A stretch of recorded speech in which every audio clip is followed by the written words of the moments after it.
Wala pa tayo, sabi dito, before the foundation of this world, hindi pa nabubuo ang mundo, tayo ay mahal na ng ating Diyos.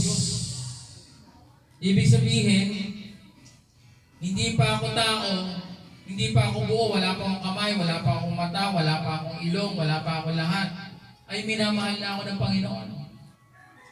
Kaya kung papasahin nyo, ay nakasulat sa Jeremiah chapter 1 verse 5, before I formed you in the womb, I knew you. Tindi na. Before you were born, I set you apart. Bago ka pa ipanganak, o hindi pa ipanganak, bago ka pa i-form sa sinapupunan ng nanay mo. Okay? I knew you. Kilala ka na ng Panginoon.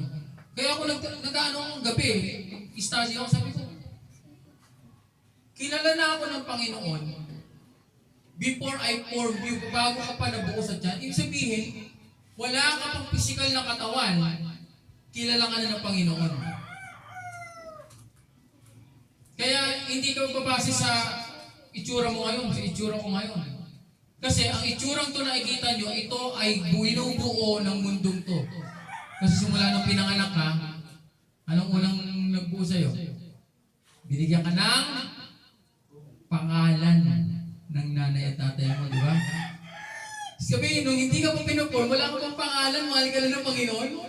Hindi yun ah. So, ibig sabihin, hindi pasihan ng Diyos na pag-ibig niya, minamahal ka niya, ipasihan niya yung katawan mo, hindi yun ang pasihan niya. Yung mukha mo, hindi yun ang pasihan niya. Yung kilos mo, hindi. Kasi, hindi ka pa nga napuporm na tao, mahal ka. Sabihin, walang pwedeng pagpasihan. Kaya nagtatanong ko kanina, bakit ka mahal ng Diyos? Pwede mo sabihin kasi ako po ay mabait. Kaya ako mahal ng Diyos, ako po ay mapagbigay.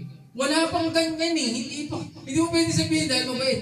Paano mabait? Hindi pa nga ikaw pinoform Sa sinapupunan ng nanay mo, mahal ka na niya So hindi mo pwedeng sabihin na mahal ako ng Panginoon kasi ako si Jeff. Bakit? Wala ka pang pangalan nun. May pangalan ka na ba nun nung binubuo ko sa tiyan? Meron ka naman pangalan nun? Ay sabi dito, before I formed you. So parang pintig ka pa lang sa tiyan,